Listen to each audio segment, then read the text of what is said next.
Friends, భారతదేశం బ్రిటన్తో చేతులు కలిపి టెంపెస్ట్ లేదా జీసీఏపీ అనే 6వ తరం ఫైటర్ జెట్ ను తయారు చేయబోతోందా? ఇవి గాలి మాటలు కాదు ఫ్రెండ్స్.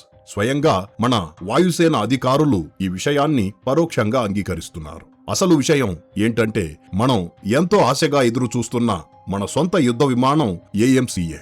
ఇది ఒక 5వ తరం స్టెల్త్ ఫైటర్ జెట్. కానీ ఇది పూర్తిగా తయారై మన చేతికి వచ్చేసరికి ప్రపంచం అప్పటికే 6వ తరానికి వెళ్లిపోయి ఉంటుంది. ఒక్కసారి ఆలోచించండి. రేపు మన శత్రు దేశాలు మన సరిహద్దుల్లో అత్యాధునికమైన 6వ తరం విమానాలను మోహరించి ఉంటే, మనం అప్పుడు పాతబడిపోతున్న 5వ తరం విమానాలతో వాటిని ఎదుర్కోగలమా? మనం ఎప్పుడు టెక్నాలజీలో వెనకబడే ఉండాలా? ప్రపంచం 5వ తరం స్టెల్త్ విమానాలు వాడుతున్నప్పుడు మనం 4వ తరం తేజస్ తయారు చేస్తూ ఉండిపోయాం. ఇప్పుడు కూడా అదే తప్పు జరగకూడదు. అందుకే ఇప్పుడు భారత వాయుసేన ఒక సంచలన నిర్ణయం దిశగా సీరియస్ గా ఆలోచిస్తోంది. అదే బ్రిటన్ ఆఫర్ చేస్తున్న టెంపెస్ట్ ప్రోగ్రాం. అసలు ఏంటి ఈ డీల్? దీనివల్ల భారతదేశానికి లాభమా నష్టమా? వీడియో చివరి వరకు చూడండి. చాలా ఇంట్రెస్టింగ్ విషయాలు ఈ వీడియోలో ఉన్నాయి. కానీ ముందుకు వెళ్ళబోయే ముందు దయచేసి ఈ వీడియోను లైక్ చేయండి. అలాగే మన ఛానల్ను సబ్స్క్రైబ్ చేసుకోండి. ఎందుకంటే ఇది మీకు కేవలం 1 సెకను పని, కానీ మాకు మాత్రం ఇది ఎంతో పెద్ద సహాయం అవుతుంది. శ్రీ రాఘవేంద్ర జ్యోతిషాలయం శ్రీ ఎంకే శాస్త్రి గారు ప్రముఖ జ్యోతిష్యులు. స్త్రీ పురుష వశీకరణం 100% గ్యారంటీ. భర్తను పరస్త్రీ వ్యామోహం నుండి విడిపించడానికి, భార్యను పరపురుష సహవాసం నుంచి విడిపించడానికి, మీరిష్టపడ్డ వారు మీ నుంచి దూరమై ఉంటే స్త్రీ వశీకరణ, పురుష వశీకరణం, ప్రేమ సమస్య, ప్రేమ వివాహం, అత్తాకోడళ్ల సమస్యలు, భార్యాభర్తల కలహాలు, లైంగిక సమస్య, సంతాన సమస్య, ఇంకా మీకెటువంటి సమస్యలున్నా దైవ శక్తి పూజలు చేసి పరిహారం చేయగలరు. ఈ రోజే సంప్రదించండి.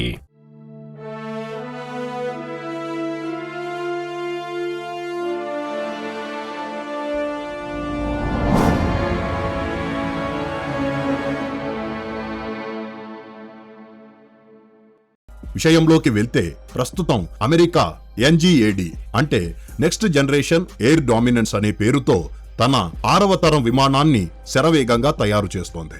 మరోపక్క మన పొరుగున ఉన్న చైనా కూడా ప్రపంచానికి తెలియకుండా రహస్యంగా తన 6వ తరం యుద్ధ విమానాన్ని అభివృద్ధి చేస్తోంది. షాకింగ్ విషయం ఏంటంటే, వచ్చే కొన్ని సంవత్సరాల్లోనే అమెరికా తన విమానాన్ని రంగంలోకి దింపేస్తుంది. 2030-35 నాటికి చైనా కూడా తన 6వ తరం విమానాలను ఎయిర్ ఫోర్స్ లో చేర్చుకునే ప్రమాదం ఉంది. కానీ మనం చేస్తున్న AMCA 2035 నాటికి గాని పూర్తి స్థాయిలో ఆపరేషనల్ అవ్వదు. అంటే 2035లో మనం AMCAని లాంచ్ చేసే సమయానికి చైనా వందల సంఖ్యలో 6వ తరం విమానాలతో మనకంటే ఒక జనరేషన్ ముందుంటుంది. సరిగ్గా ఇక్కడే మన వాయుసేన చీఫ్ ఒక కీలక వ్యాఖ్య చేశారు. మనం ఎయిర్ ఫోర్స్ టెక్నాలజీని అడ్వాన్స్ చేయాలంటే వేరే దేశాలతో కొలాబరేషన్ తప్పనిసరి. ఒంటరిగా మనం ఆ టెక్నాలజీని ఇప్పుడే అందుకోలేమని తేల్చి చెప్పారు. అంటే మనం ఖచ్చితంగా ఎవరో ఒకరితో కలవాల్సిందే. సరే, కలవాలి అంటే ఎవరితో కలవాలి? ప్రపంచంలో ఎవరు తమ లేటెస్ట్ టెక్నాలజీని అంత సులభంగా ఇవ్వరు. అమెరికా తన 5వ తరం టెక్నాలజీనే ఎవరికీ ఇవ్వదు. ఇక అత్యంత రహస్యమైన గేమ్ చేంజర్ లాంటి 6వ తరం టెక్నాలజీని మనతో పంచుకుంటుందా? అసంభవం. పోనీ రష్యా వైపు చూద్దామా అంటే, వాళ్లే ఇంకా 5వ తరం విమానాల కోసం ఇబ్బంది పడుతున్నారు. వాళ్ళ దగ్గర 6వ తరం టెక్నాలజీ ఆశించడం వృధా. కానీ అదృష్టవశాత్తు మన టేబుల్ మీద ఇప్పుడు 2 ఆఫర్లు ఉన్నాయి. మొదటిది FCAS అంటే ఫ్యూచర్ కాంబాట్ ఎయిర్ సిస్టమ్. ఇది European Union project. France, Germany, Spain కలిసి దీన్ని తయారు చేస్తున్నాయి. రెండవది టెంపెస్ట్. ఇది బ్రిటన్ లీడ్ చేస్తున్న ప్రాజెక్టు. ఇందులో ఇప్పటికే జపాన్ మరియు ఇటలీ కూడా చేరాయి. ఇప్పుడు ఈ రెండింటిలో ఏది బెటర్? ఇక్కడే అసలు కథ ఉంది. ముందుగా FCA గురించి చూద్దాం. ఫ్రాన్స్, జర్మనీ, స్పెయిన్ ఈ 3 దేశాలు కలిసి పనిచేస్తున్నా వాళ్ళ మధ్య 1,00,000 గొడవలు ఉన్నాయి. ఉదాహరణకు, మొన్న గాజా యుద్ధం జరిగినప్పుడు జర్మనీ ఇజ్రాయెల్ కు ఫుల్ సపోర్ట్ ఇచ్చింది. కానీ స్పెయిన్ మాత్రం ఇజ్రాయిల్ పై ఆంక్షలు విధించింది.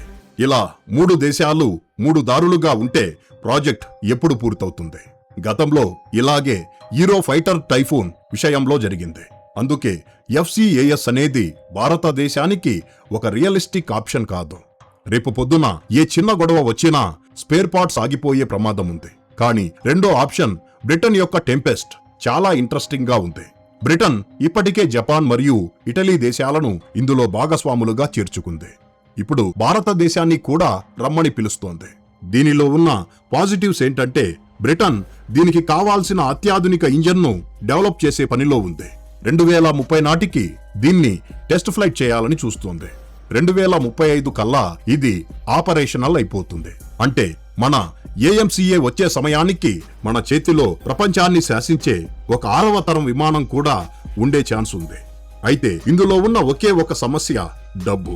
ఈ ప్రాజెక్టు మొత్తం ఖర్చు కొన్ని నివేదికల ప్రకారం సుమారు 60 నుండి 65 బిలియన్ డాలర్లు ఉండొచ్చు. అంటే దాదాపు 5 లక్షల కోట్ల రూపాయలు. ఇది ఒక్క దేశం భరించలేదు. కానీ భారత్, బ్రిటన్, జపాన్, ఇటలీ ఇలా 4 దేశాలు కలిస్తే తలా కొంత మొత్తం వేసుకుంటే సరిపోతుంది. ఇది వినడానికి ఎక్కువగానే అనిపించినా లాంగ్ రన్ లో దేశ రక్షణ పరంగా చూస్తే ఇది తక్కువే. ఇప్పుడు మీకొక డౌట్ రావచ్చు, అమెరికా F-35 లాంటి విమానాలకే 40 బిలియన్లు ఖర్చయింది కదా, మరి దీనికి 60 బిలియన్లు ఎందుకు అని. ఫ్రెండ్స్, F-35 అనేది పాత F-22 రాప్టర్ టెక్నాలజీ మీద డెవలప్ చేసింది. కానీ టెంపెస్ట్ అలా కాదు. ప్రతి చిన్న స్క్రూ నుంచి సాఫ్ట్వేర్ వరకు అన్ని స్క్రాచ్ నుంచి కొత్తగా రీసెర్చ్ చేసి తయారు చేయాలి. అందుకే అంత ఖర్చు. కానీ ఇక్కడ మనం బ్రిటన్ తెలివిని మెచ్చుకోవాలి. అమెరికా F-35 వాళ్ళదే అయినా అందులో వాడిన సోర్స్ కోడ్, సెన్సార్లని డిజైన్ చేసింది బ్రిటన్కు చెందిన BAE సిస్టమ్స్ కంపెనీ. ఇప్పుడు అదే కంపెనీ టెంపెస్ట్ను తయారు చేస్తోంది. అంటే అమెరికా టెక్నాలజీని మించిన లేదా సమానమైన టెక్నాలజీ బ్రిటన్ చేతిలో ఆల్రెడీ ఉంది. బ్రిటన్ అంచనా ప్రకారం టెంపెస్ట్ ఇంజిన్ ప్రస్తుతం ఉన్న ఏ విమానం కన్నా ఎక్కువ పవర్ఫుల్ గా ఉండబోతోంది. అలాగే మిగిలిన యూరోపియన్ విమానాల కంటే ఎక్కువ శక్తివంతంగా ఉంటుంది. టెక్నాలజీ ఉంది, ప్లాన్ ఉంది. మరి బ్రిటన్ కి మనతో పనేంటి? సింపుల్, డబ్బు మరియు మార్కెట్.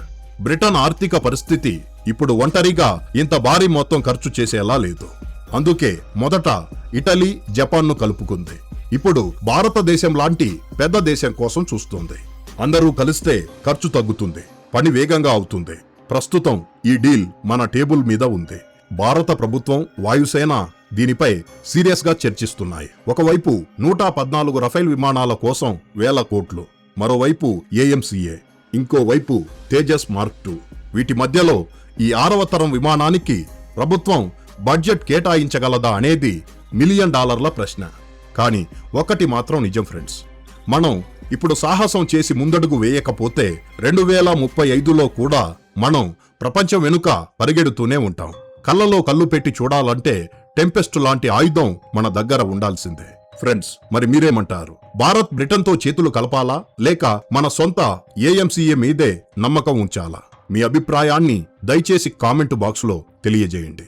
ఈ వీడియో కిందే ఫ్రెండ్స్, ఈ వీడియో మీకు నచ్చినట్లయితే లైక్ చేయండి. అలాగే ఇలాంటి మరిన్ని ఇన్ఫర్మేటివ్ వీడియోస్ కోసం ఇప్పుడే మన ఛానల్ను సబ్స్క్రైబ్ చేసుకోండి. జై హింద్.